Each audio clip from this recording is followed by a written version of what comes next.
I still remember the sound of her voice that night, calm, steady, like she was trying to convince herself that everything was fine. She said, "I'm almost there." 3 words. Then the line cut out. That's all we had. Her name was Claire Donovan. Freelance photographer, 32 years old, obsessed with abandoned places, factories, ghost towns, the kind of places where time forgets to breathe. She was working on a photo series called Lost America. That was October of 2019, right before she vanished. But the strangest thing? She called me 2 years after she went missing. I should probably tell you who I am. My name's Ethan Muir, a journalist. I write for whoever still pays for the truth. Claire was my ex. Haven't said that publicly before, but everyone who's looked into her case eventually finds out. Sometimes they assume I killed her. I didn't. Though, to be honest, there were nights I wondered if she was haunting me for something I did wrong. It started when my phone rang at 2:13 a.m., April 4th, 2021, an unknown number, same area code as where she disappeared. I answered half asleep, ready to snap at a scammer. Then I heard static and breathing. "Ethan?" she said. "It's cold here. I can see the lights again." I froze. My heart stopped chasing logic. When I tried to record the call, the app crashed. The line went dead seconds later. The number? Disconnected since November 2019. Police checked. Carrier confirmed. Impossible. That's when I did the thing every rational person tells you not to do. I reopened the case myself. The place where Claire vanished was called Ridgeton Mill, deep in the woods of upstate Pennsylvania. The kind of place that used to hum with machinery and life until the 1950s, when a flood wiped out the workers' village. Locals said the water unearthed something old beneath the mill, something that shouldn't have been found. I didn't believe that kind of talk back then. But now, I'm not sure what I believe. The drive up took 6 hours. I left before dawn with a recorder, my camera, and a stupid amount of courage I didn't feel. Every mile north felt heavier. My GPS glitched halfway. The blue dot started moving backward like I was driving in reverse. By the time I reached the sign that read, "Ridgeton founded 1893, the cold had set in like midwinter, though it was late spring. The mill sat at the edge of a rotting bridge, a collapsed structure crawling with ivy and silence. I parked, stepped out, and instantly smelled the metallic tang of wet iron. It wasn't the rain. It was something older, something that reeked of forgotten blood. Claire's car had been found here. Door open, camera missing, one shoe caught between the boards. The only thing left behind inside the car was her notebook, or what little was left of it, half. The pages blackened, as if burned from the inside. The sheriff told me once there were wheats, reported, at night bright flickers above the water, like distant welding torches. Locals called it the mill glow. Scientists called it nonsense. But Claire's last photo recovered from her cloud drive showed a faint orange light reflecting in her eyes. That photo was time-stamped at 7:14 p.m. Her last text, 9 minutes later. I'm almost there. Standing there now, I tried to imagine her walking, that same bridge camera slung over her shoulder, wind hugging her coat, sunlight fading behind her. I whispered that line like a curse. I'm almost there. Then something answered. Not words, not static, just the faint hum of machinery, deep underground, like the mill had started again after 70 years of silence. The sound faded as I got closer, but my recorder caught it, a low vibration, rhythmic, nearly human. And then I heard it again, right in my headphones. A woman's voice whispering through the noise. I can see the lights again. That's when the flashlight in my hand dimmed, even though the batteries were new. And for the first time that night, I saw movement in the broken windows of the mill, something pale and slow, almost human, watching me. I nearly ran. But a part of me stayed, because that's what the story needed. What she needed. I just didn't know yet. that following that voice would lead me somewhere that didn't belong on any map. The first time the bridge repeated, it felt like a joke the woods were playing on a city boy who still carries receipts for everything, including guilt. I walked 20 paces past the missing planks, counted like Claire used to count breaths before a risky shot. 1 for focus, 2 for fear, 3 to do it anyway. And when I looked up, the same crook railing was in front of me again, the same rust bloom on the bolt like dried paprika on a bad steak. I turned around. The same view behind me. Either my nerves were lying, or the bridge was longer coming back than it was going forward. That's when the hum returned, bone deep, like standing next to a freight train that never arrives. Then a whisper threaded the vibration. "Don't step where I stepped." It was a woman's voice, but not Claire's. Older, instructional, like a teacher who doesn't answer questions twice. My left foot hovered over a weather-scarred board, and a pressure built behind my eye sinus ache, mixed with forewarning. I shifted to the next plank, and the ache vanished as if someone opened a window in my skull. That's how I crossed. Not by sight, but by pain. I laughed once, short and ugly. "You could have been a yoga instructor, Ethan." The wind took it. Somewhere to my right, beyond the collapsed trusses, the river moved like wet velvet. The mill glow flickered, just once low over the water, as if a welder blinked awake and decided it wasn't worth the effort tonight. Inside the mill, the air held the kind of cold that only knows stories older than electricity. The floor was a patchwork of good wood, bad wood, and lies. I tested each step with the tripod tap.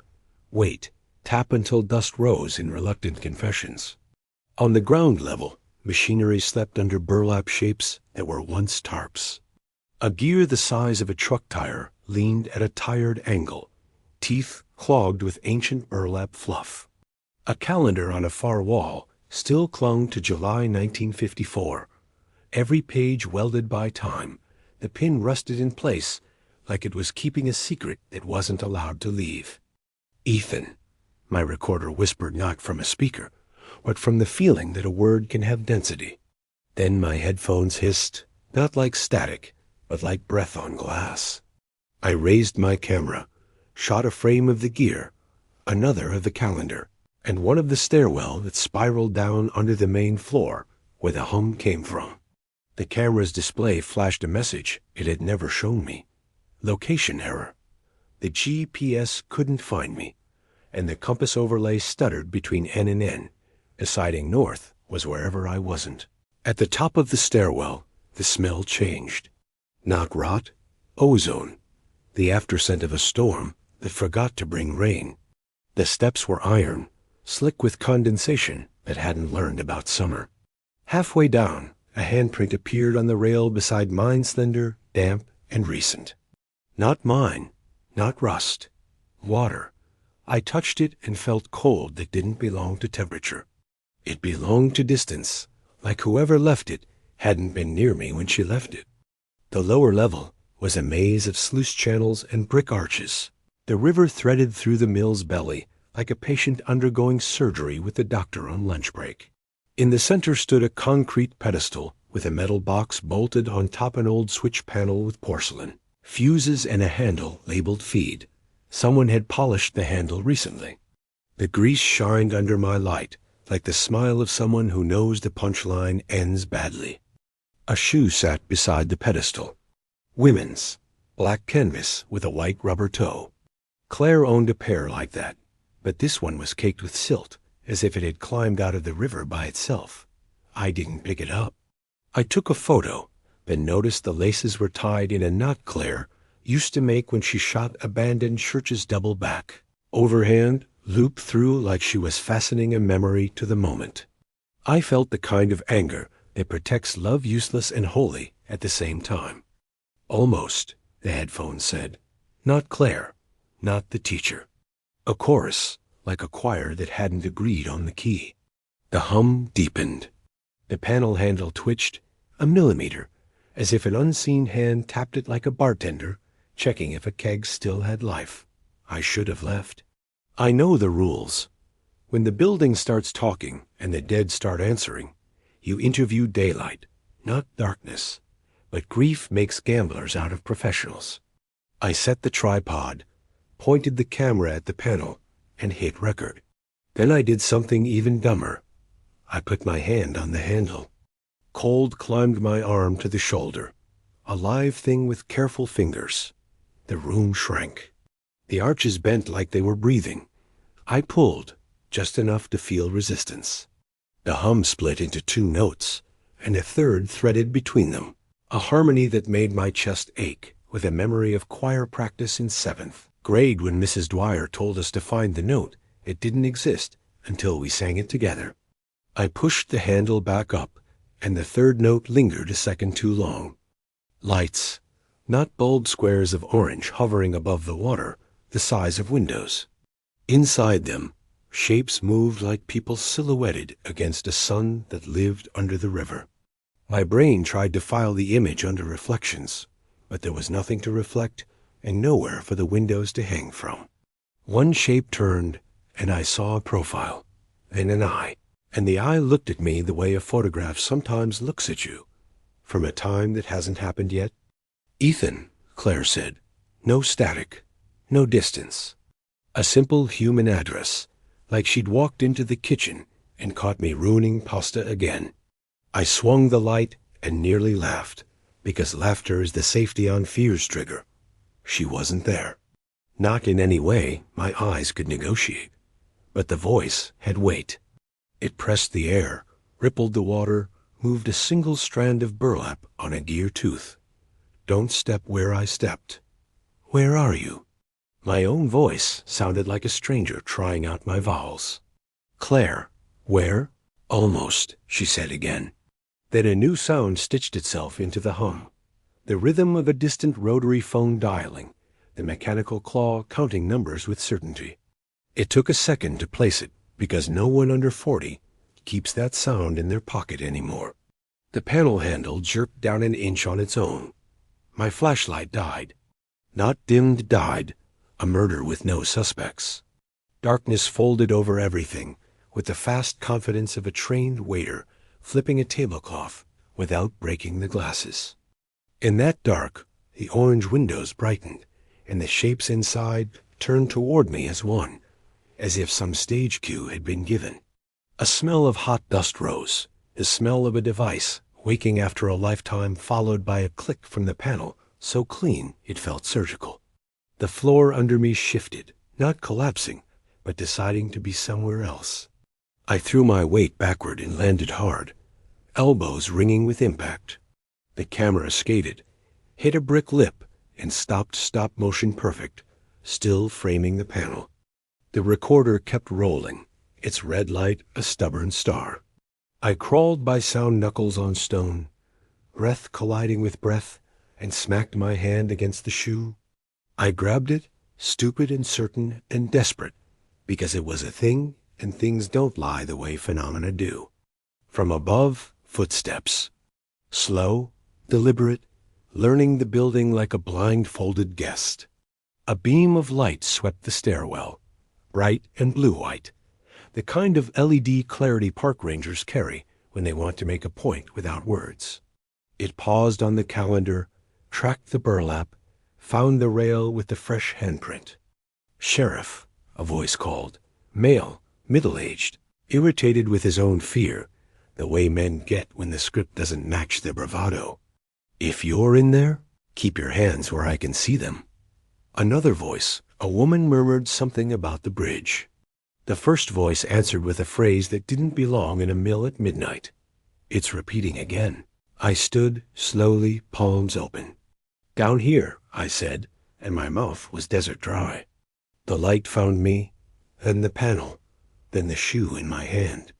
The deputy uniform, badge, the kind of mustache that says I've been here longer than your theories, stopped at the last step and didn't come down. "You don't touch that handle," he said. "Not unless you know which way you're going. Which way leads where Claire went?" I asked, and if the question sounded like a prayer, that's because it was. He looked at the shoe, then at my face, and something softened around his eyes. The woman beside him shifted the beam to the orange squares. They were fading, like campfire embers deciding bedtime. "You're Ethan," she said, not quite a question. "We've been expecting you." "Expecting me?" "The calls," the deputy said. "They start before people arrive, like the building clears its throat. Folks say the place dials out for who it wants." He nodded toward the panel. "And that's not a switch. That's a promise." The last orange square winked out. The hum settled into a single patient note. The shoe in my hand shed a string of river sand that pattered like rain against my boot. I thought about every rule I'd ever broken and how each had led me to the same address. A door no one could find on a map, with a handle that moved only when you stopped insisting it should. "Okay," I said to the dark that wasn't entirely dark. "Teach me the way she went." The deputy exhaled. The woman adjusted the light. And somewhere in the iron bones of the mill, something old decided to listen.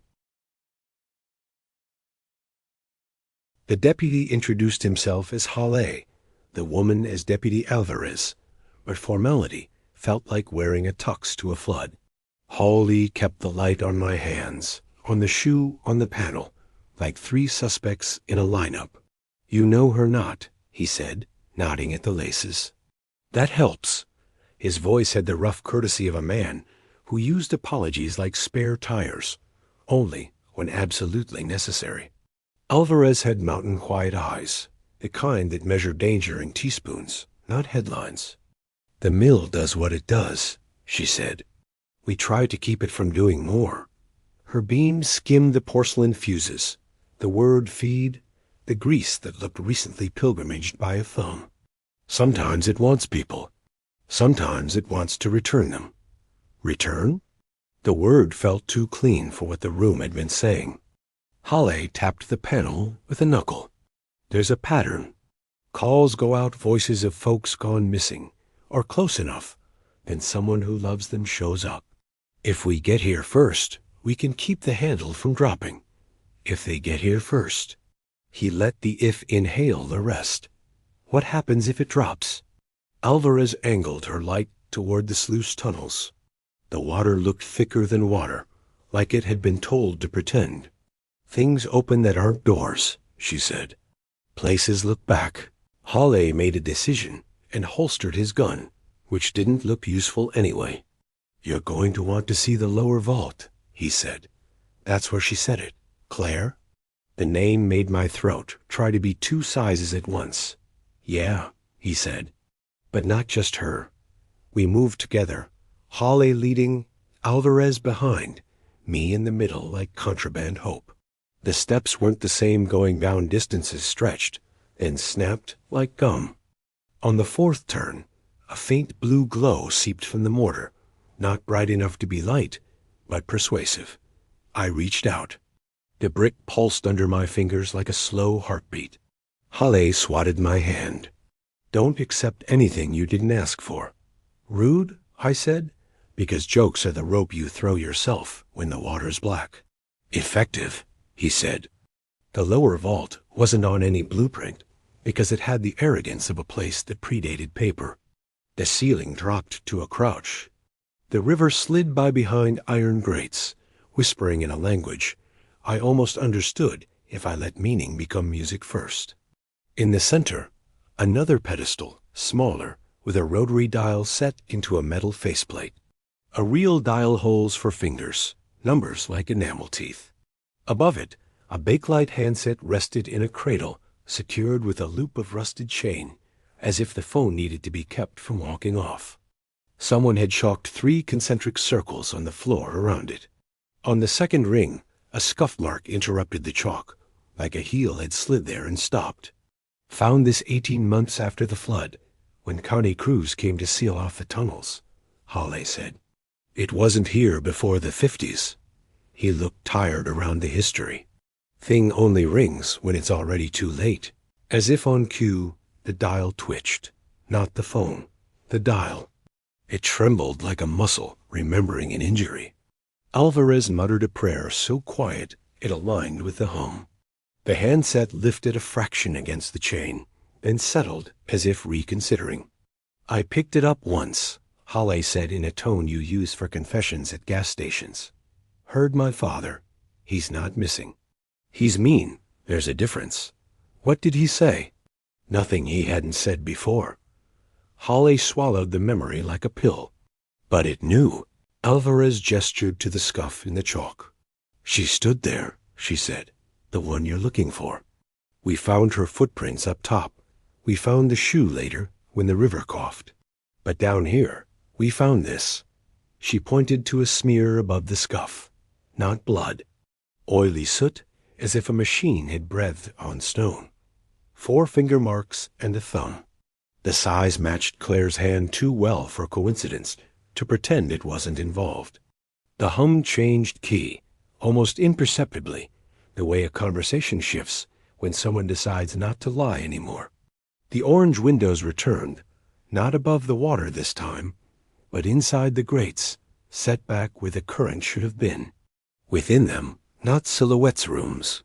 Hallways that were almost the mill, but wrong. The calendar read July 1954 in one, July 1955 in another. In a third, the same gear upstairs spun slow, burlap gone, teeth clean. A man in a flat cap walked past without casting a shadow and checked his watch, a gesture so ordinary it hurt. Reflections? I tried, weakly. Of where? Alvarez said. Of when?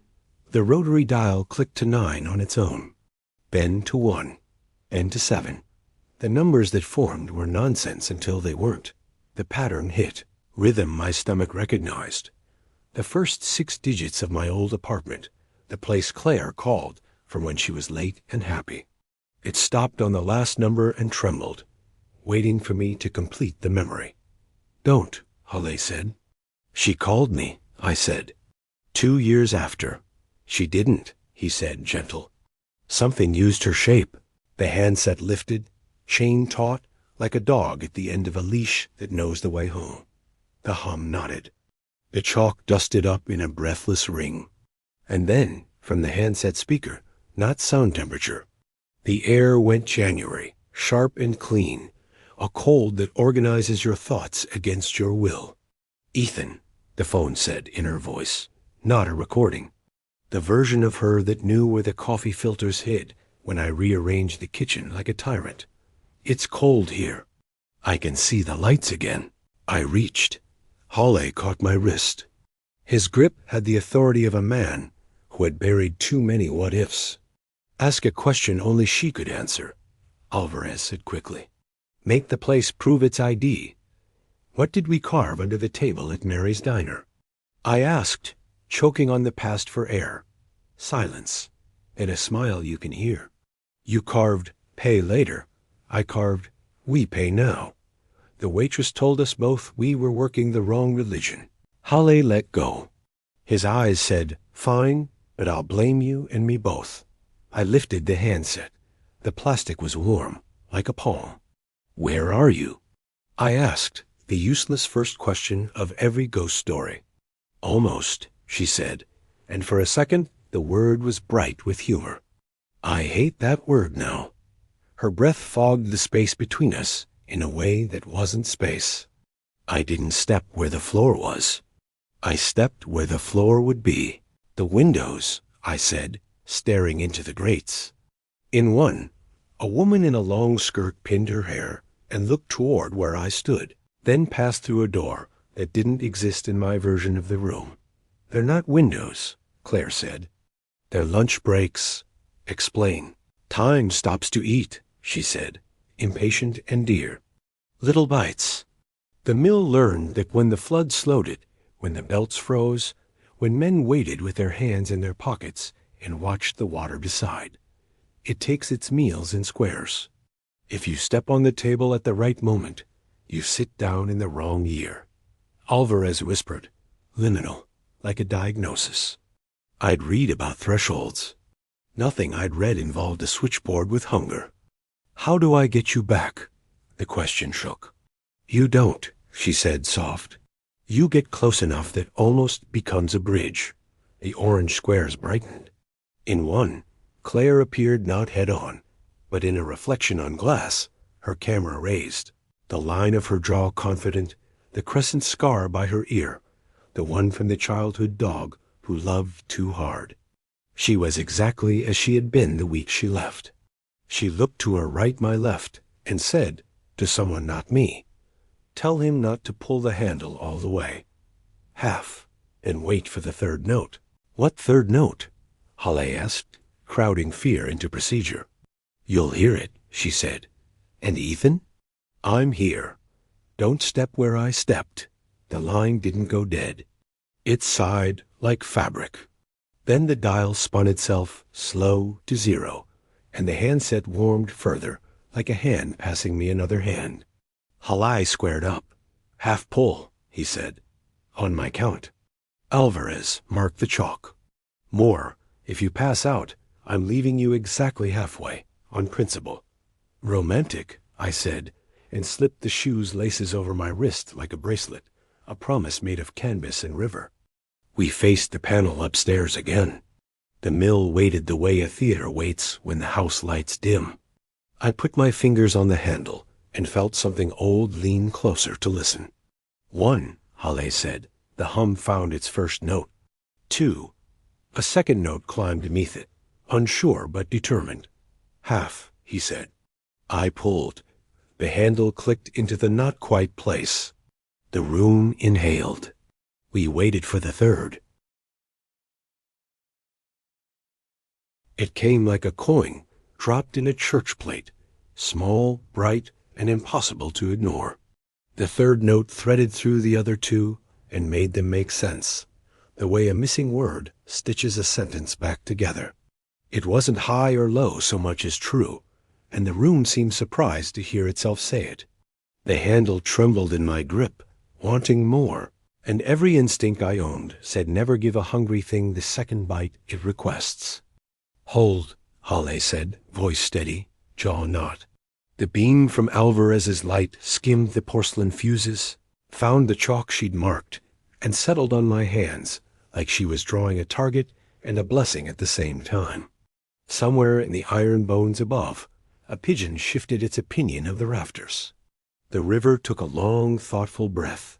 Squares ignited. Not just over the water this time, but along the walls, 2 orange, then amber, and a pale whiskey color that made the brick look warm for the first time since the Eisenhower administration. Inside the nearest square, the mill existed in a day I could feel on my skin. Men with rolled sleeves, grease shining like metals, a calendar still clinging to July, but with a different pin. A woman in a blue dress took a lunch pail from a man who didn't remove his cap, and the tenderness of that broke me in a place therapy never reached. "See the overlapping," Alvarez murmured. "Like leaves stacking in water." Her light danced square to square, not staying long enough to make promises. In the far square, Claire appeared as if someone had written her name correctly this time. Not a silhouette, not a trick of glass. Her, but thinner around the edges, like she'd been sanded to fit. She stood in a corridor that looked like ours, but had more daylight and less permission. She lifted her camera, and even through 2 inches of century and a river of not quite, I felt the moment she saw me. Her eyes went soft then bright, the way they used to when a shot lined up and fate agreed to cooperate. "Half only," she said, lips forming the words precisely. The sound didn't cross the room. It crossed the note. "Copy," I said, because sometimes grief wears a radio headset. The phone downstairs began to dial soft, steady, like a metronome that had learned our names. 3, 1, 2, 7. Not our old number this time. Not any number that mattered, except to the part of the mill that counted hours and nights. Halle flinched and didn't deny it. "That thing owes me sleep," he said, almost friendly, which is how men tell each other they're scared without making more work for the truth. A tremor ran through the floor, subtle, persuasive. The chalk ring shivered and settled. Alvarez bent, fingertip to dust, measuring the tremor like a seismologist with better manners. Not collapse, she said. Transition. She glanced at me. Footwork matters. Don't step where I stepped, I said. Exactly, she said. But also don't step where you'd prefer to. The corridor in Claire's square stretched, then compressed, like film fed by a nervous projector. She took a half step toward me, stopped, and shook her head hard enough to send a lock against her cheek. Count, she mouthed, and lifted 3 fingers. She folded one. The third note brightened. She folded the second. The room dimmed as if the air had narrowed. She folded the last, and in the heartbeat of no fingers, the squares aligned. The corridor there matched the corridor here, not perfectly, but with enough agreement to pass a counterfeit bill in a dark bar. Now, Halle said, exactly as a drill sergeant would say, please. Now, I echoed and moved. Alvarez had chalked a path.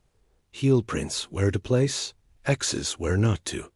The ache behind the eyes test worked better than fear. Step, no ache. Step, ache, blooms adjust. The handle remained in its half seat under my palm. If it slipped, all of this would choose its own meaning, and I would be a tourist soaked in other people's disaster. Midway to the grate, the third note faltered, then recovered with a stubborn human pride that made me trust it more. Left, Claire mouthed, pointing not to my left, but to hers, which was my right.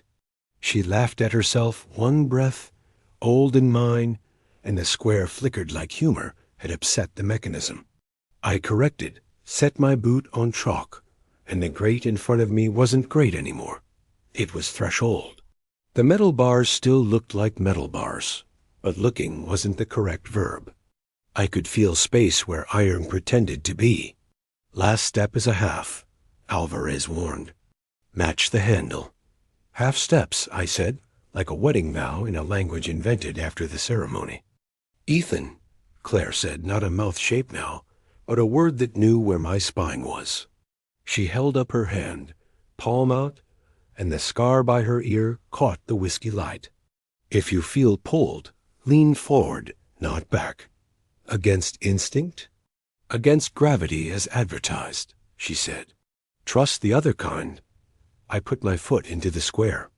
It felt like stepping into warm water, where light has more rights than mass. The first half of my foot belonged to the mill in my ear. The second half belonged to the mill in hers. My ankle sang the wrong hymn, and then learned the refrain. I leaned forward. The pull increased, kind but final. Behind me, Hale's palm landed between my shoulder blades in a shove that wasn't force, but consent. Go get your almost, he said, a blessing disguised as a grudge. I passed through. Sound shifted first, no hum, but the suggestion of it, like tinnitus that had been taught table manners. Smell next sawdust, hot oil, a ghost of tobacco, twined with soap. Temperature renegotiated down and up at once, as if shade and sun had agreed to split the bill. Then sight decided to stop lying. The corridor was sunlit, dust motes moving in convincing arguments. The calendar read July 1955. The same pin held it. A chalk ring scuffed near a pedestal that wasn't yet installed. And Claire 10 feet away, camera down, hands shaking just enough to prove she was human, and not the mill's best impersonation of her. She moved first. We collided like we'd both forgotten to break for the truth. She smelled like film in winter. The hug hurt because time resists folding. She laughed and cried in the same syllable, which is her most expensive trick. You look awful, she said into my neck. You taught me, I said. Also your shoe. I raised the one on my wrist like an offering. She glanced, then grinned with an old mischief. Lost that on purpose, she said. Breadcrumbs for a man who hates carbs. I've missed you, I said, honest enough to wobble. Her face softened. Me too. But listen, we're on borrowed scaffolding. She looked past me toward the not grate where Alvarez's light probed like a well-behaved deity. It doesn't hold when more than one crosses. Someone always pays. Behind her, the corridor widened into a floor where men worked without knowing we existed. A foreman shouted a name neither of us owned. The mill glow wasn't glow here. It was workplace sunlight, bouncing off water that wasn't pretending.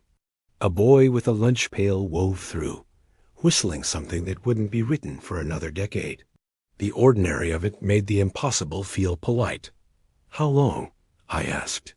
"For you, days," she said, then frowned. "Or seasons. It doesn't tally correctly." The first time I stepped, I landed in 1954. Flood day +1. I learned to step back. Sometimes I hit 1953. Once I landed in a nothing where the mill was only steel bones and a sky like lentils. She shook her head. "I tried to reach you. Sometimes the call went out and ate itself. Sometimes it found you and spat me back to this. Why can't you cross alone?" I asked, though I knew the answer had the shape of me in it. She pointed to the chalk scuff where her heel once begged for friction. "The last half step is a debt. The building wants two to even the book. One forward, one anchor." She met my eyes with the seriousness that had made me love her and fear for her in equal measure. "You can't pull the handle all the way. You can't let go either. You have to stay half with the place that wants you and half with the place that needs you. That's the bridge. And who pays?" The question broke my own rules. She took my face in her hands, thumb to the line that worry had drawn. "We let the mill pay," she said. "We make it keep a promise." Behind me, Hale's voice reached like rope. "More," he said. "We're losing alignment. Your shoulders are bleeding light, and that's usually bad." Alvarez called out numbers in a rhythm that felt like knitting. 3, 2, lift on 1. Half, then lean forward. Claire breathed once, as if deciding whether to be brave or pretend she wasn't scared. "When I say now," she said, "put your heel on my toes. Not your toes, your heel. It thinks in lunges. We have to think in leftovers. You and your metaphors," I said, "because humor is how we remind terror. It can't have all our furniture." "It's why you kept me," she said, and her smile stole a year back for both of us. Now, I stepped, heel to toes. The world tilted 5 degrees and then lied about it. The third note surged, then fractured into harmonics that made my teeth ache with math. The squares along the walls shuddered. In one, the boy with the lunch pail looked up as if hearing a joke from the future and didn't laugh. In another, a woman with a lantern paused mid-step as if remembering she'd already walked through this. "Half," Alvarez said, "close but far." "Hold." I held the handle with a grip I'd use to keep a child from running into traffic. Claire leaned into me. Weight and will aligned. The threshold didn't feel like threshold anymore. It felt like a memory being edited while it was still happening. "Count," Claire said again, but this time it wasn't fingers. It was breaths. We did 3 together. On the 4th, she pushed. On the 5th, I pulled not all the way, but more than half, the way you open a door for a stranger you think might be a friend. The corridor snapped into agreement. My ankle burned cold, then warm, then decided to belong to 1 century at a time. We spilled through, shoulder first, into the mill that knows my car in the lot outside. The calendar rusted to July for all the wrong reasons. Claire's weight hit me fully. The third note cut to silence. We were back. The squares dimmed to stains. The hum settled like a dog at the end of a long day. Alvarez's light found Claire's face, and every smart thing left the deputy's vocabulary for 3 beats. Hollow swallowed a curse, then a prayer, then put them both somewhere he could reach later. "You owe me coffee," Claire told the universe, which is how she says thank you when thank you is too small. The phone downstairs rang once, short, like a laugh from someone who doesn't want credit. Then water moved where water shouldn't, and every hair on my arms decided to stand. "We're not done," Alvarez said, and the warning came out of her like a weather report. She moved her light to the chalk. The outer ring had a new scuff, a heel mark that wasn't mine and wasn't Claire's. Smaller, heel worn uneven, like a child's shoe borrowed by someone hurrying. Halle tilted his head. "We didn't invite anyone else," he said to the room. The panel handle twitched in my hand, hungry again. The third note didn't return, but something like it did an echo with a limp. From the stairwell above, footsteps. Not measured. Not careful. Running. Claire's fingers tightened on my sleeve. "Ethan," she said, voice gone to the place where fear gets useful. "Don't let it complete the call. What is it?" I asked. She looked at the squares, at the chalk, at the shoelace bracelet on my wrist. "Not who," she said. "When?" The footsteps took the stairs too fast, heels scraping metal, breath ragged in a way that didn't belong to lungs so much as to a recording of lungs. A shadow cut across the calendar, and the room chose smaller shapes for its corners, like it was bracing. Halle stepped wide, hand hovering near a holster he already didn't trust. Alvarez shifted her light to the stair mouth and said gently, to whatever time had put on boots, "Don't rush." A figure stopped at the threshold. For a heartbeat, the beam made him a paper cutout tall, thin, coat unbuttoned, hair wet from a weather that wasn't happening here. Then the light settled, and he resolved into a man in a wool jacket, a half-century out of fashion, jaw tight, eyes full of the same purpose that had brought me. He carried a camera older than ours by 2 wars. He pointed it at me, then at Claire, then at the panel, as if confirming that the bad idea in his head had found a body. "Don't," Halle said, calm as a warning sign. "Take your hand off the rail." The man smiled the way a man smiles when he's already paying the bill. "I can hear her," he said. His voice had an edge of old radio thin, clipped, as if it had learned speech from weather reports. He lifted a hand and touched the rail, fingertips leaving damp silhouettes like the one we'd seen earlier. Claire's grip on my sleeve went piano wire tight. "Who are you hearing?" she asked, even though she already knew the shape of the answer. "My wife," he said. "She said she could see the lights again. She said, almost. She said." His gaze landed on Claire and faltered, bowsprit hitting rocks. "She said a name that isn't yours," he finished, and some part of me unclenched enough to realize Mercy could wear confusion. "What name?" Alvarez asked. He blinked, trying to hold 2 films against one bulb. "June," he said. "June Carter." He didn't mean the singer. He meant a woman whose century had taught her different promises. She disappeared the night the river rose. I came back when the phone rang. He put a foot on the first step down, like a man trying out forgiveness. "Stop," Claire said, and I'd forgotten how command lived in her voice when she needed it to. "If you force it, you'll make a crack we can't tape." He nodded once, like a man at a doctor's door. "Then teach me the half."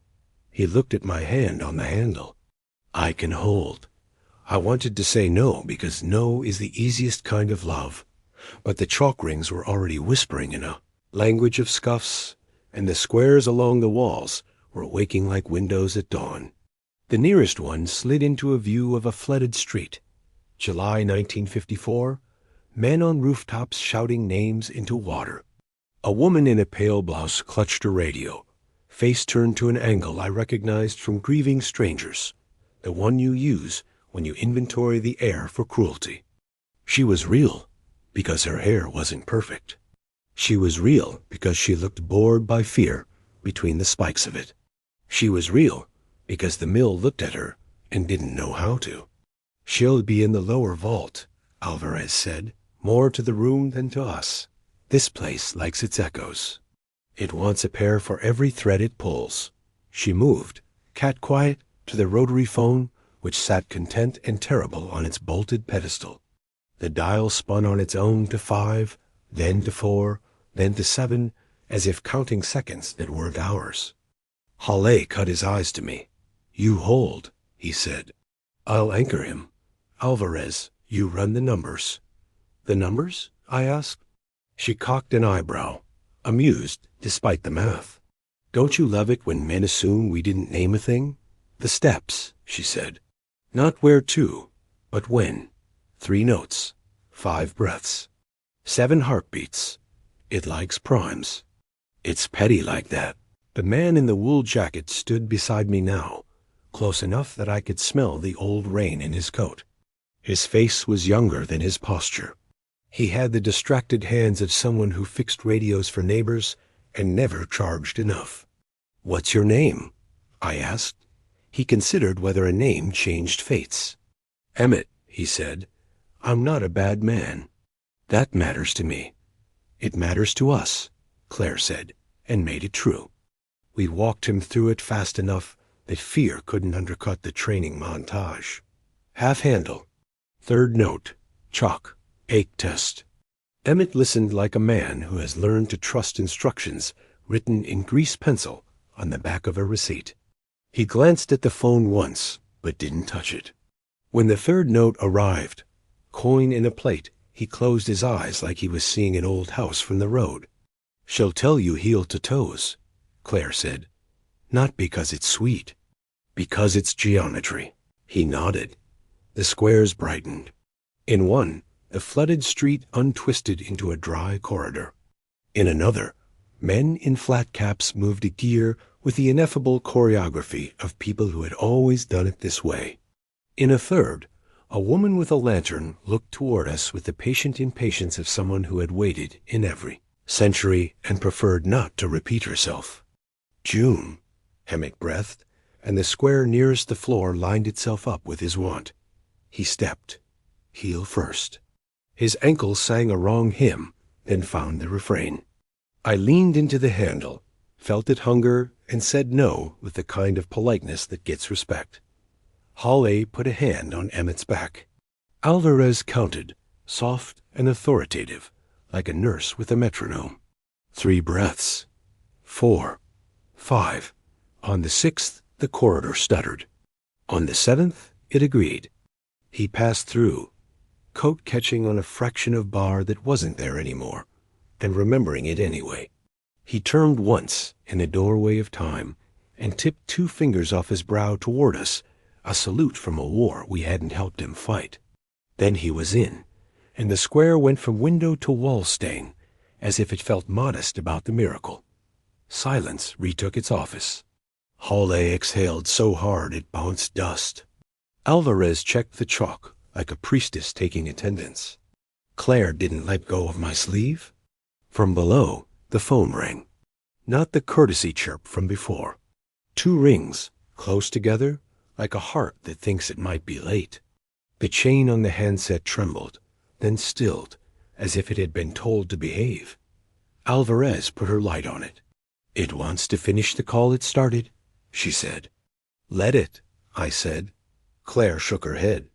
Carefully, the dial spun to 1, then 9, then 5, then 5, then 5. The year announced itself with the shyness of a child spelling his name. The handset lifted a centimeter, and the chain made a small, unhappy sound. Hawley glanced at me with a question that conferred trust he would deny later. I picked up. Not your turn, a woman said, not angrily. The voice was older than Claire's, younger than my mother's, and had a northern river in it. Don't mistake echo for invitation. June? I asked. Not yet, she said. Tell Emmett to bring the blue enamel pot. He'll know why. You'll be together? I said. Here?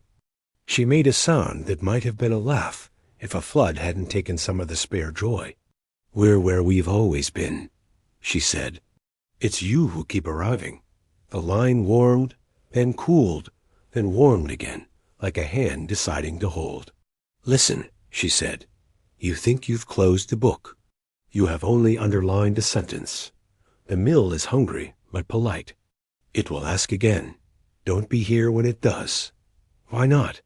Because the next caller is not someone you want to answer, she said. And because the bridge you crossed likes to repeat until it replaces. The chain tugged the handset down with a tempered patience. I let it. The phone settled. The dial spun to 0 and stopped like a clock that finally found noon. What did she say? Halle asked. Domestic things that mean everything, I said. And a warning.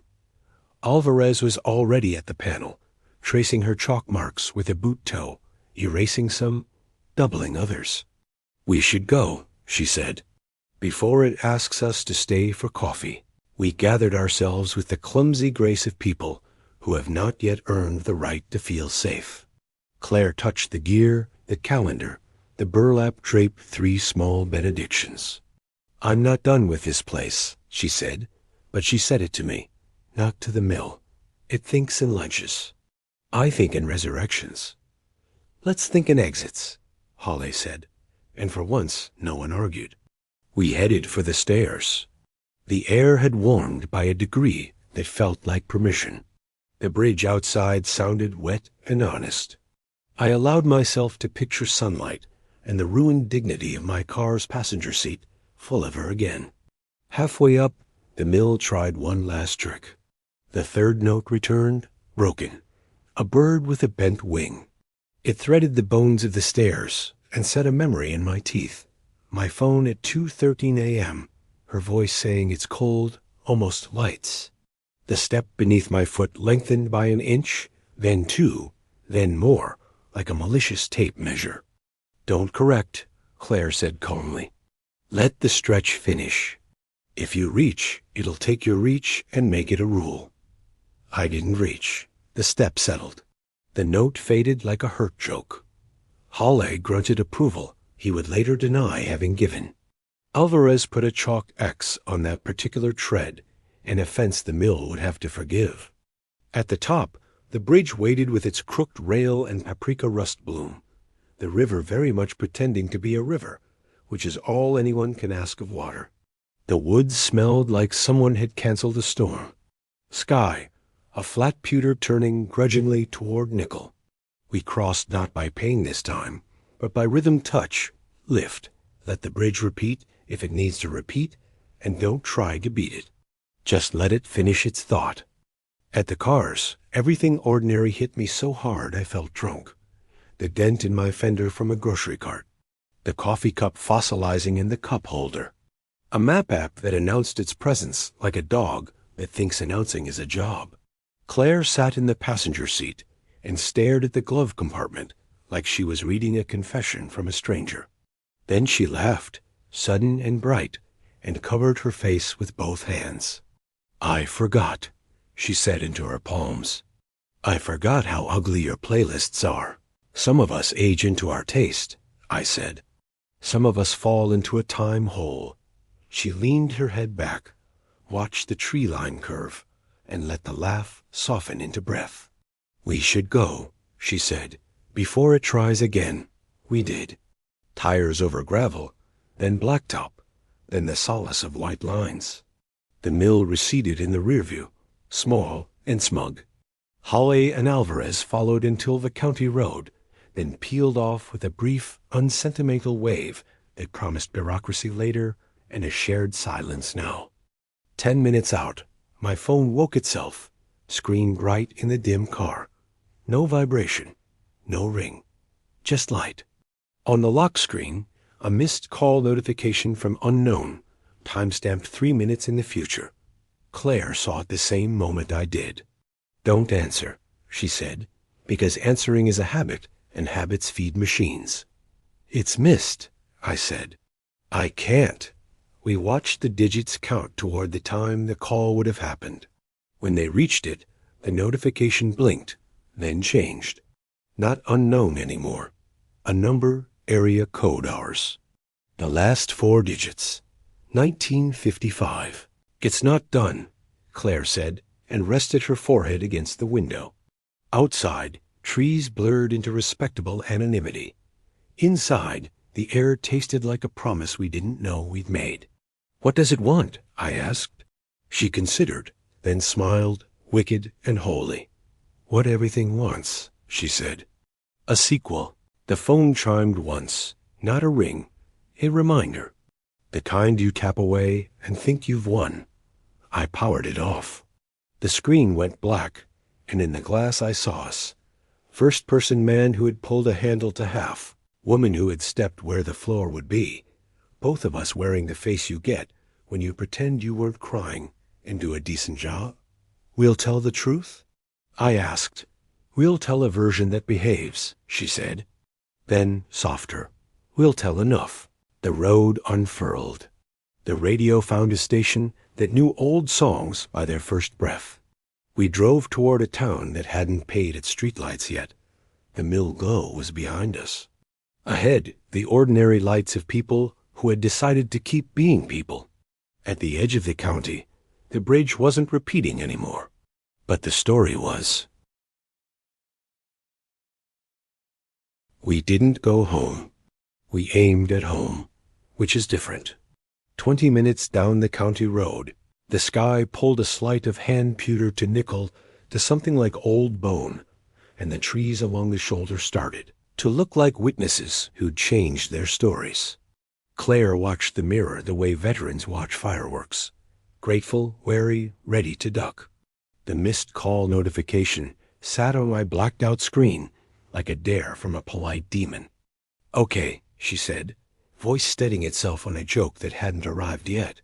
Ground rules. No answering anything that rings without permission. No mirrors after midnight. No maps that insist we take a shorter route. And if the fridge light flickers, we sleep in the car. Fridge light? I said. She nodded. It likes appliances. It likes circuits. You saw the handle feels mechanical, thinks theological. It also likes primes, I said, trying on banter like a bandage. 3 notes, 5 breaths, 7 beats.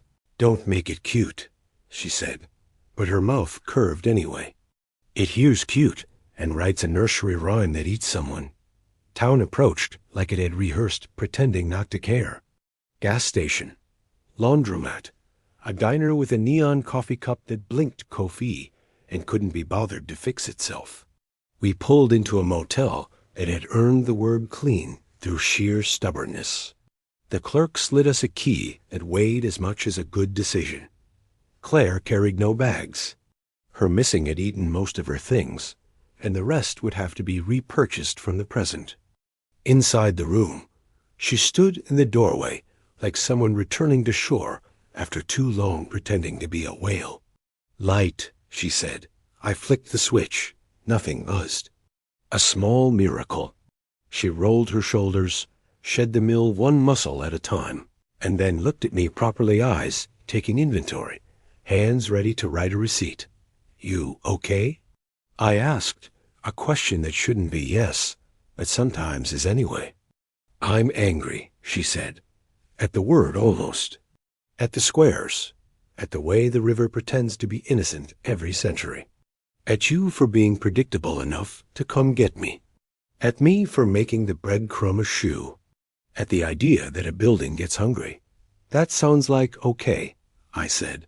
Close enough, she said, and the smile that followed was domestically dangerous. Shower steam became ordinary proof. Hot water stung time out of her hair. She came out wrapped in motel towels that had survived the Cold War and flopped onto the bed with a noise that in our language means I'm alive enough to be dramatic. I made coffee that tasted like conversations at funerals and poured it into cups that said, welcome in a font that hadn't been fashionable since Carter. She cupped hers like it contained advice. We should record, she said. Not because anyone will believe it. Because the part of me that got lost needs to hear the part that made it back. I set up the little travel mic out of habit older than this story. She told the map. Flood day +1. The calendars that never changed. The lunch breaks that weren't lunches. The mistake step floor as it would be. The squares like windows that weren't. The half handle. The third note. The heel to toes geometry. Emmett and June. The phone that learned our names. When she got to my arrival, she stopped and looked at me like you look at the one person who knows where the bodies aren't buried. The worst part wasn't being there, she said. It was knowing there was a version where I didn't make it back and having to pretend that version wasn't in the room. The room is crowded, I said. It always was, she said, softer. With us. The motel heater kicked on with a groan that could have been a third note if you were in the mood to give it too much meaning. We were not. We let it be a heater. Progress. At 2:12 a.m., my phone lit up by itself on the table. Neither of us moved. 2 dots appeared on the blank lock screen, then 3, like it wanted to type a message but hadn't settled on a tone. A minute ticked toward 2:13, the hour that liked us too much. Claire stood, moved carefully, as if motion itself had become a lever, and sat beside the phone. When it offers the oldest trick, she said, we offer the oldest answer. Hang up? I said. Unplug, she said, and pulled the battery power from the bottom of the table lamp. The outlet sparked once in a mundane tantrum. The phone's glow faded, indignant. Will that stop it?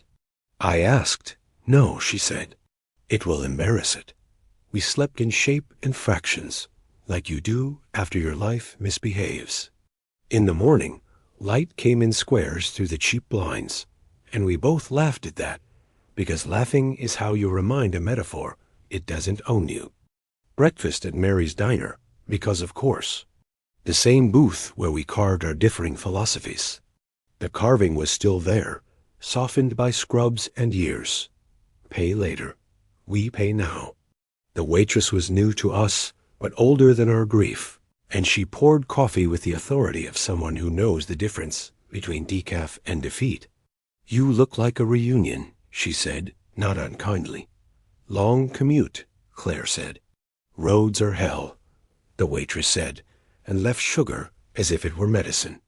We made plans like people who didn't trust plans. Visit the sheriff for paperwork. Give back the shoe to the river or to a shelf. We hadn't decided which ritual felt less like a dare. Tell as much as the world could be allowed to hold. Keep the rest for the night, we would need it. On the way to the station, a church signboard stuttered its letters. The pastor's pun trying to get out of a failing bulb. God is in the details. I didn't take it as a message. I took it as maintenance. Still, both of us watched the letters until we passed, because superstition is just a form of respect when the world has proved it can get creative. Holly met us in the lobby with the expression of a man who'd slept badly and chosen to blame the mattress. Alvarez had a folder that looked like it had been fed to a shredder and then rescued. They gave us chairs. The room had fluorescent lights that were trying not to flicker out of politeness. Statement first, Alvarez said. Miracles later. We told it clean. Arrival, hum, handle, half pull, third note. Squares, chalk, Emmett's crossing, June's voice, our exit. Hawley scribbled on a legal pad like he was sending a telegram to common sense. When we finished, he put the pen down and regarded us like we were a pair of well-behaved tornadoes. You should know 2 things, he said. 1, after you left, the river rose a half-inch under a sky that didn't say it could. 2, a man came by the desk this morning with a blue enamel pot, and he asked me to return this to the lost and found you keep for people time misfiles. Emmett, Claire said, and for once her voice didn't rake on the name. Hawley nodded. Said to tell June he'd quit coffee if she asked, which I don't recommend if she liked him for his personality. He slid a photo across the desk. Emmett, younger by a grief, standing beside June in a kitchen that ordinary had made holy. Blue enamel pot on the stove. A calendar in the background reading 1955. The photo wasn't glossy. It wasn't new. But the paper was warm, as if it had just been touched by hands that had finished something. Who took this? I asked. Holly shrugged. Evidence wanders, he said. Sometimes it brings friends. Alvarez leaned in. 2 more things, she said. Your car was seen leaving the motel at 2:15 a.m. You were both inside. And your phones pinged a tower by the mill at 2:18. We were asleep, I said. She nodded. Which is why we're telling you and not arresting you for bad storytelling. The place wants a sequel. It will write one with or without permission. So give it a boring one. Boredom kills myths faster than fire. Claire considered that and smiled the small, dangerous smile that has gotten us into and out of rooms we should not have entered. We'll give it errands, she said. Dentist appointments, bank lines, expired coupons. We'll be tedious at it. Hawley slid another paper across official this time. A statement that said Claire Donovan had been found, that circumstances were unusual, that no further comment would be made, because no further comment could be made without hobbies they did not possess. You're free to go, he said, and you're free not to go near that bridge again. He let that last part be a suggestion. Good men know the difference. We left with the photo, the paper, and the feeling you get after a hospital discharges you with instructions to rest, and drink fluids while your life looks at you like, really? On the sidewalk, Claire stopped and stared down Main Street at nothing in particular. It will call again, she said. Maybe not us. Maybe it calls someone who hates us and asks them to be heroic. I'm not taking applications, I said. She looked at the sky in the exact way she'd looked at the squares. I don't want to be ordinary about this, she said finally. I don't want to pretend it didn't change me. It changed me, I said. I'm going to insist on better coffee. She laughed, then sobered. We should go back once, she said, not to invite it, to return it. Places deserve to know they lost, too. Return what? She touched my wrist with a shoelace still looped, a river knot bracelet around a man who'd learned to pull to half. This, she said, and thank it without saying thank you. We picked dusk because we're idiots, but not complete. At the bridge, the air had learned fall as a language, even though the calendar had other ideas. The river pretended well. The mill pretended better. We walked to the first safe board and stopped. I took the lace from my wrist. Claire held the shoe, light as a solved riddle. We didn't cross. We didn't pull. We didn't ask. Emmett, she said to the water. June, I said to the brick. 1955, we both said to the air. We set the shoe down on our side of the broken planks. We tied the lace in the knot she'd used in churches. We stepped back together. The sun did nothing dramatic. The hum stayed put like a cat pretending it hadn't been caught on the counter. Boredom, Claire said, satisfied. We fed it boredom. We turned to go. The third note came anyway, faint, polite, the kind of sound a city bus makes 3 blocks away. It didn't thread our bones this time. It hovered like a neighbor's conversation. We didn't look back. We got in the car. We drove toward a life we would have to share with squares and primes, and a story that wanted to keep going because stories are greedy. At the county line, my phone woke only the flashlight this time, a cone of white on the headliner. The screen stayed dark. The light traced a slow circle, then 2, then 3, like someone testing a ritual. Claire reached up and laid her palm over it. The light leaked between her fingers, became softer, more human. She leaned her head against the seat and spoke into the space between us. Here's our sequel, she said. We buy groceries. We argue about olives. We forget a bill and pay the fee. We call my mother and let her talk too long. We go to a movie that thinks it's smarter than it is. We sleep with the window open. We wake up and don't answer anything that pretends to know us. The flashlight clicked off. We drove on. The first bill arrived as a postcard with no stamp, no address, just our motel room number written in pencil like a rumor. On the front, a black and white photograph of a bridge that wasn't ours, but knew our name. On the back, 4 words in neat block letters. Don't keep my change. Claire turned it over twice, then held it at arm's length, like you do to check if a thing is art or an apology. June, she said. Or the mill playing pen pal. Who's the my? I asked. She tapped the picture. Time, she said. Or us. We had promised boredom, and boredom's work. We did it anyway. Groceries. A bank line that moved one person every year. Laundry where someone's left-behind sock had opinions about the lint trap. We turned on lamps and turned them off, just to show circuits we weren't begging. We ate at Mary's twice, and once somewhere worse on purpose, to lower expectations. We told no one anything they couldn't survive knowing. At 2:13 a.m. on the third night, the motel ice machine coughed out 3 cubes, paused, then 5, then 7. Claire sat up, hair everywhere, eyes no less precise for it. It's petty, she said. I told you. Ignore it, I said, and we tried. It coughed out 11. On 12, it stopped, offended that we hadn't applauded. Morning brought Halle with a manila envelope and the look of someone who'd fought with his coffee. Alvarez had circles under her eyes that would have made excellent targets for a carnival game. They didn't come in. We met them in the parking lot, between a pickup with a dent like a biography and a compact car held together by optimism. Good news, Halle said. No missing persons since Emmett. He let that hang there like a chandelier you might not want to stand under. Bad news. Your names are in the flood registry. We weren't alive in 1954, I said. He handed me a photocopy, a brittle ledger page, names written in fountain pen neatness that made loss look tidy. Down the right-hand column, under recovered, June Carter. Under pending, Emmett Carter.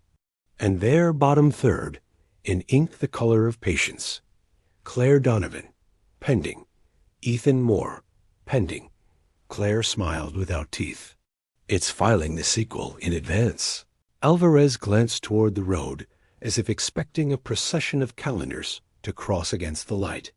We can pull you off the books, she said, on paper.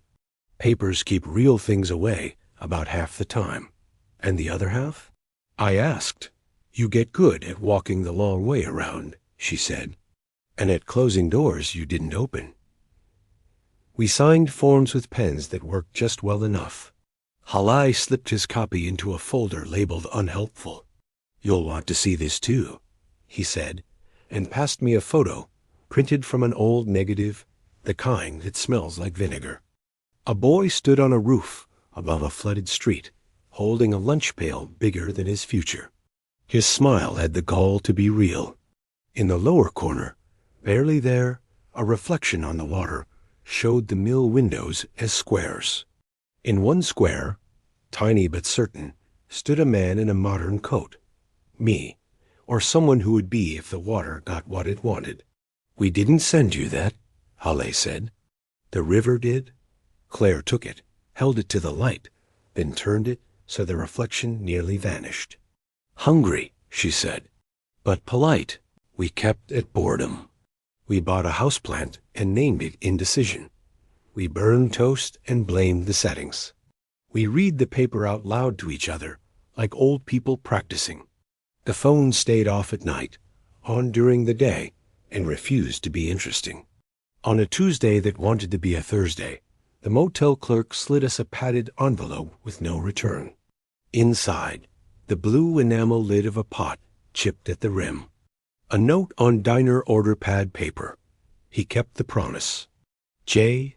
Claire placed the lid on the motel desk like a trophy you don't brag about. Paid, she said. That night, the third note returned, not through wires or walls, but through memory. It threaded the air like a thought you didn't invite, but recognize anyway. It didn't ask for anything. It didn't threaten. It simply reminded us of the shape of crossing. Claire stood, barefoot on industrial carpet, and lifted her hands like a conductor, calling a small orchestra to attention. No, she said to the room. Calm, final. The note held, wavered, and fell away like a bird changing its mind mid-flight. You can say no to physics now? I asked. To etiquette, she said. It rang the doorbell. We didn't buzz it in. We tried to sleep. The heater clunked like a heartbeat that needed a nap. Somewhere a vending machine delivered a soda to a person who would regret having sugar so late. The clock radio on the knitstand glowed 1:58, then 1:59, then decided, as a group project, to become 2 o'clock. The room inhaled. The doorknob turned. Not fully, not a break-in. A test. A polite twist, 2 degrees, then another. Claire was out of bed before fear could name itself. She stood between the door and me, ridiculous battlement in motel pajamas. "It tries," she said, softly enough that the trying wouldn't feel encouraged. "It learns." The knob paused. The third note did not come. Instead, a different sound-soft rhythmic threaded the silence, the dialing of a rotary phone, distant as rain in another town. 911. "Cute," Claire said. "It thinks it's a comedian." She stepped forward and laid her palm on the door flat. The dialing stopped on 1, offended like the ice machine. We waited. It did not resume. Morning arrived suspiciously normal. Coffee tasted like coffee. The plant looked undecided. We checked out with the kind of gratitude you pay in small talk. Outside, a sky the color of weather refused to decide. Claire put her hand on the car roof and squinted toward the mill's direction, the way you check a tooth that isn't hurting yet. "Home?" I asked. She nodded, but with an asterisk. "Home," she said, but we stopped once more. "Where?" "Mary's," she said. "We need something the mill doesn't know how to counterfeit. Mary's." Diner produced pancakes the size of small planets and a waitress who seemed personally offended by hunger. Claire ordered 2 of what she called truth circles and a side of scrambled logic. I stuck with eggs.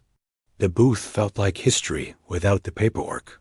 The carving under the table was, as we left it, our little argument in wood, softened by time, not erased. While we waited, Claire fished in her coat and set her camera on the table. It had come through everything with a few new scratches and a chip on the corner that made it look rakish. She popped the card and slid it to me. "Look," she said. "But don't believe everything. Image by image.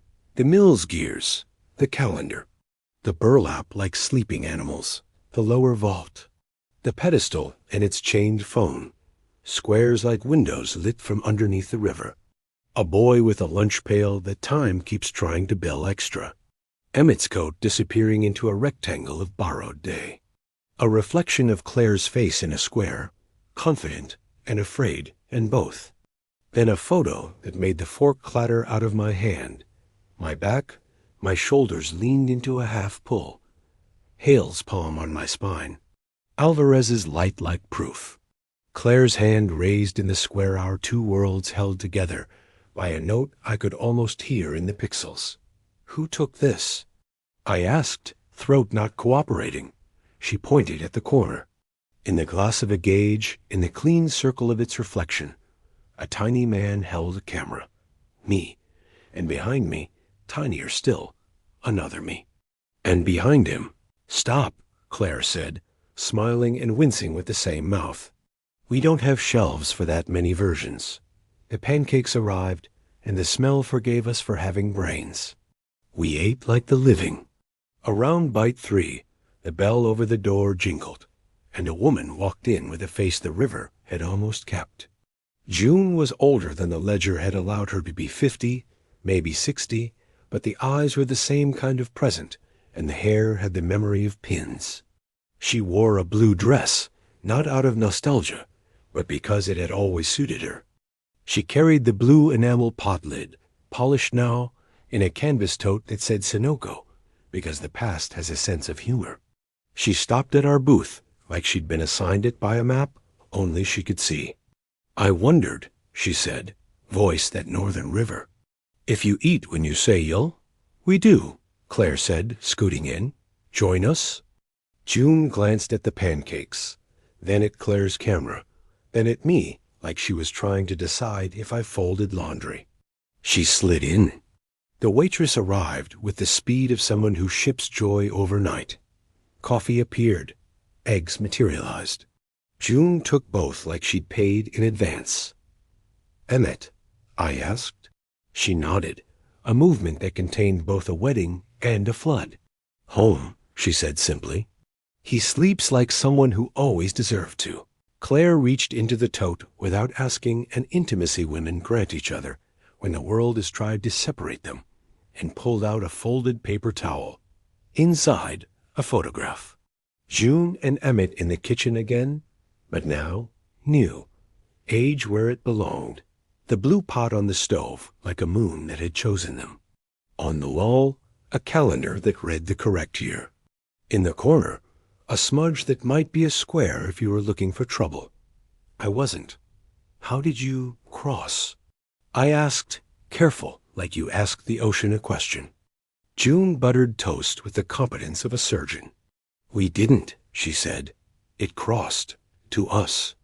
And then it left, because it is not equipped for casseroles. She sipped coffee in a way that told the coffee it belonged. It still calls. I let it go to the machine. It hates that. We talked about small things with the weight of large. Weather. A neighbor who mows at odd hours. The price of apples. Each subject a decoy. Each decoy a bridge. June finished half the pancakes and boxed the rest like a strategy. At the door, she paused. You fed it boredom, she said.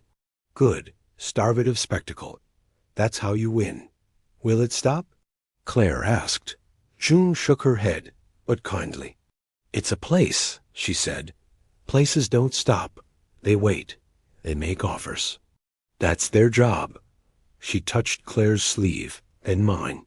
You can change what it does by changing what you are willing to be when it rings. Outside, sunlight tried small talk through cloud. June walked away with the lid under her arm, like a shield that had decided to retire. Claire watched her until the street turned her into an ordinary woman going somewhere ordinary. Then she looked at me with that look that has always gotten us in trouble. We go home, she said, and then we tell this in a way that doesn't recruit, doesn't invite, doesn't glamorize. We give them truth without handles. First person? I asked automatic, because that's how my brain organizes the chaos into sentences. Always, she said, but with the half pull. We hold back the part that becomes a map. We drove. Towns gave way to the long stretch of almost country that never quite makes up its mind. The car hummed nothing. The radio found a station that knew how to be friendly without trying to sell us anything. The plant sat in the back seat in a cardboard church and pretended it had opinions about sunlight. Half an hour from any place that wanted to claim us, the sky darkened with that fast, unfair speed storms reserved for people who just washed their car. Rain hit like static. Wipers worked like therapy. In the middle of the downpour, the third note threaded the engine's sound.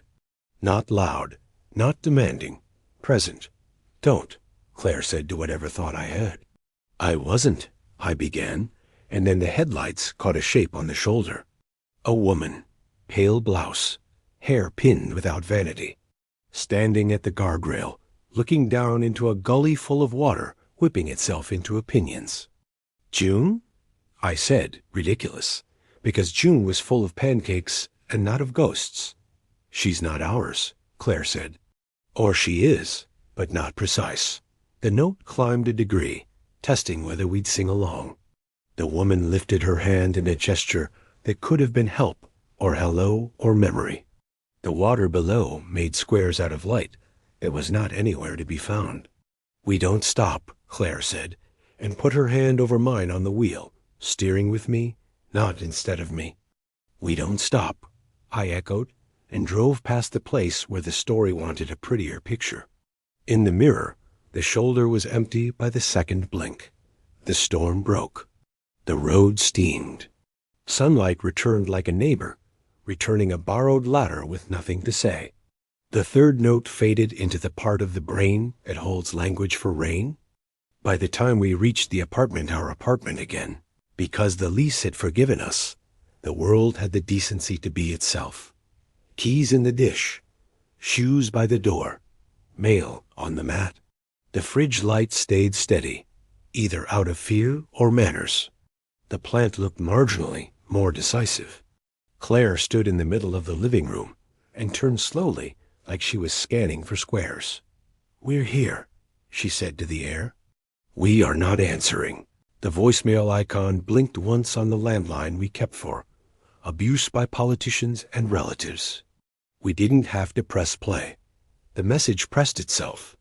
A voice, mine older, said, "Don't step where I stepped," and the beep, and silence. Then the kind of laugh you don't want to own, small and distant, like water making fun of rocks. Claire walked to the phone, unplugged it from the wall, and set it on the floor like a pet that needed a timeout. She sat beside it and leaned her head on my knee. "We owe no one an explanation," she said. "But we owe ourselves the version where we choose." "We choose," I said, and felt the truth land. The apartment agreed by doing nothing dramatic. The daylight traveled across the floor like it always has. The neighbors above us fought about a casserole in a way that suggested both were right. Somewhere outside, a kid rode a bike too fast and didn't fall. The world did what the world does when it isn't being borrowed by something that eats in squares. That night, we slept with the window open. Air moved through the screen with the patience of a cat. At 2:13 a.m., nothing rang. In the morning, the first real bill arrived in the mail. White envelope, actual stamp, return address, County Water Authority. Amount due, $19.55. Claire laughed until she cried, then cried until she laughed. "We pay now," she said, and wrote the check. "Keep the change," I said, and we both signed the corner like a ritual that belonged to us. The first ordinary week felt like wearing someone else's jacket that slowly remembered our shoulders. We took long walks along streets that didn't know our names and bought a calendar with a photo of a lighthouse because it promised light without philosophy. We underlined dentist. We circled a trivia night we had no intention of attending. We let the day sink its teeth into us in small, humane ways. The mill called twice more without ringing. Once it sent an afternoon shadow across our kitchen floor in a grid that didn't belong to the window. Once it arranged 3 receipts on the counter into a prime number stack as if we needed math to tell us it still had our number. Both times we said no with the soft confidence of people who've already outlived one kind of story. Still, the bill had a line item we hadn't considered. Grief comes back for interest. It found us at a crosswalk outside the library, where a teenage girl waited with earbuds and a duffel, at that particular age where hope and danger wear the same shoes. She had the look of someone practicing leaving. The signal changed, and she didn't step. She glanced at us like we might be directions.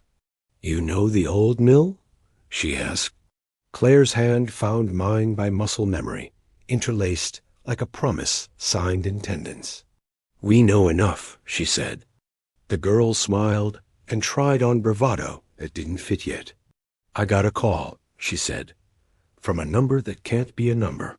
My brother's been gone 3 years. He said he can see the lights again." There it was, the sequel the mill wanted us to write. A younger narrator, a rerun with fresher faces, a bridge built out of our compulsion to fix what wasn't ours to break. The world looked at us, waiting to see whether we'd audition for a part we had already played to injury. "What's your name?"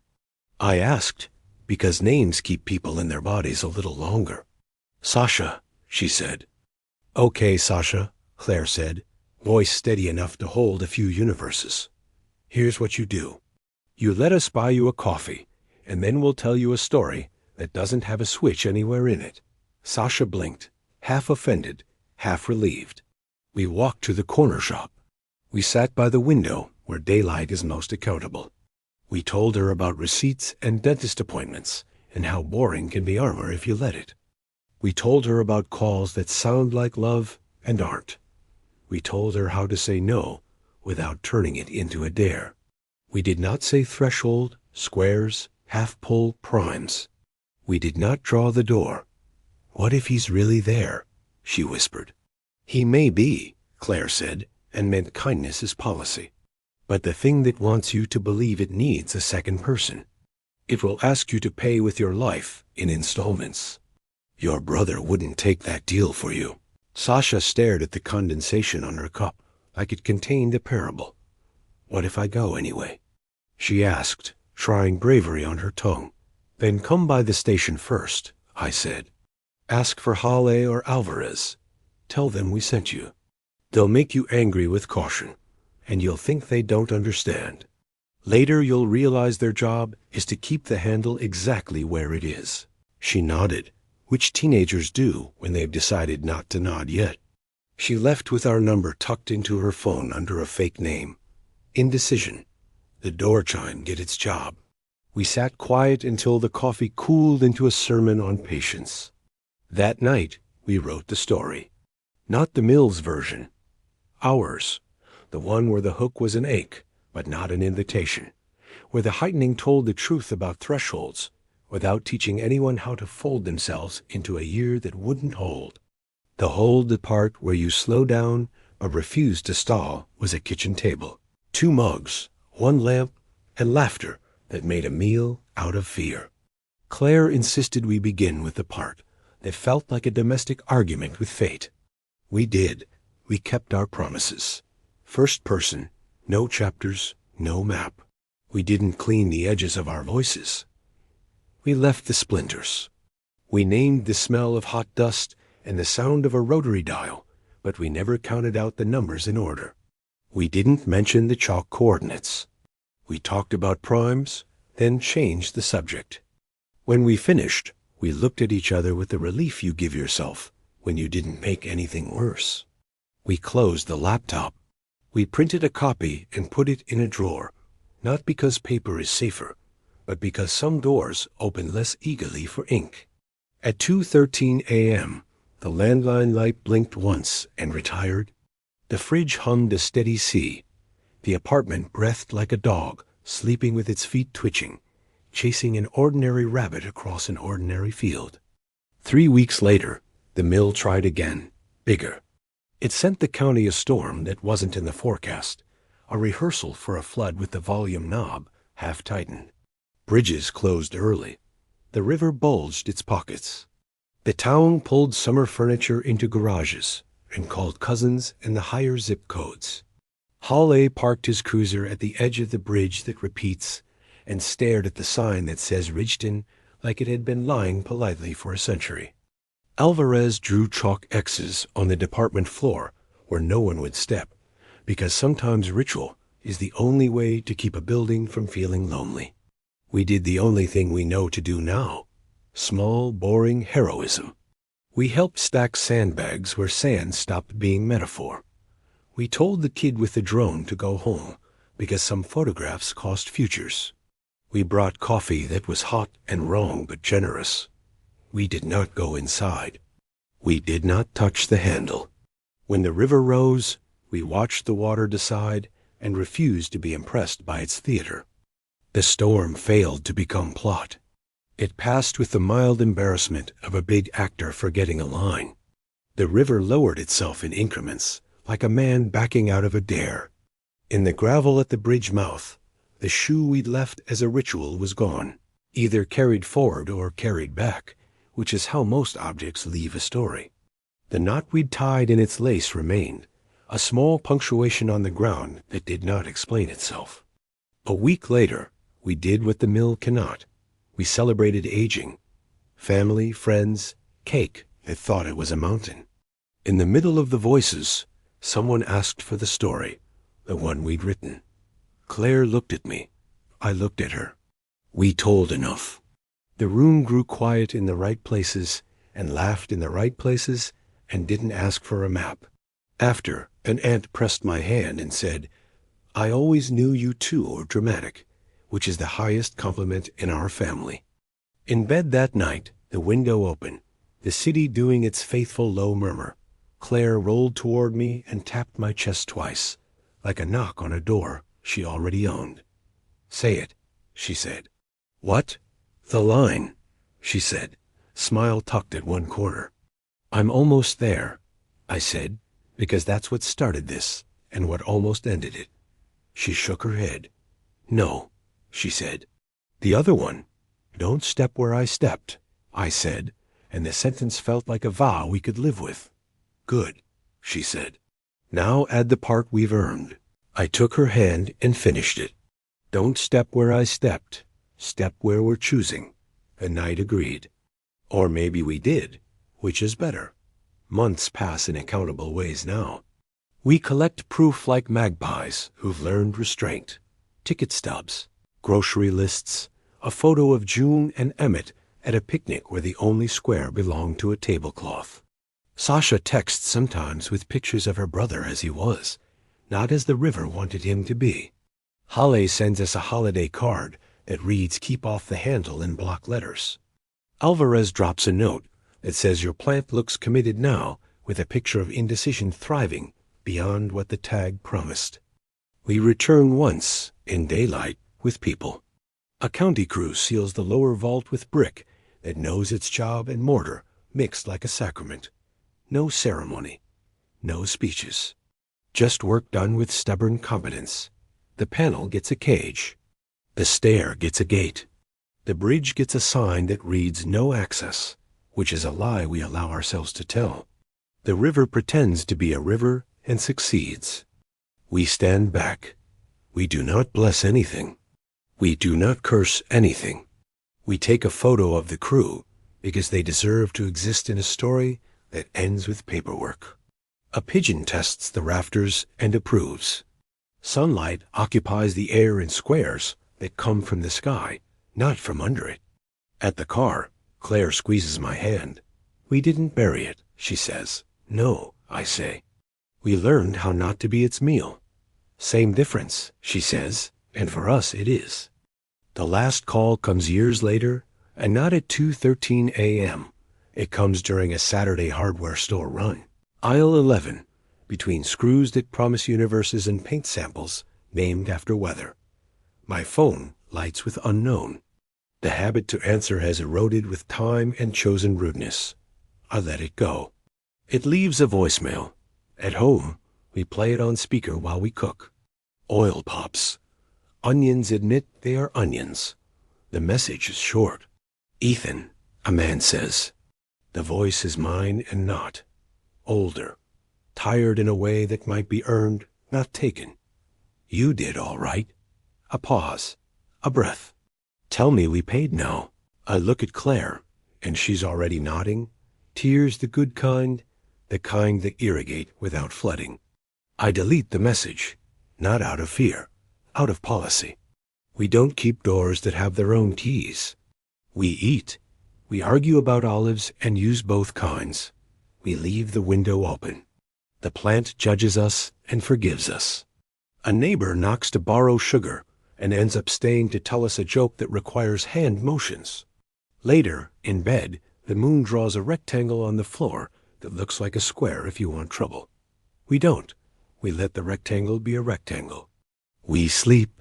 If this story ever finds you at a bridge that decides to be longer one way than the other, do this for us, no, for yourself.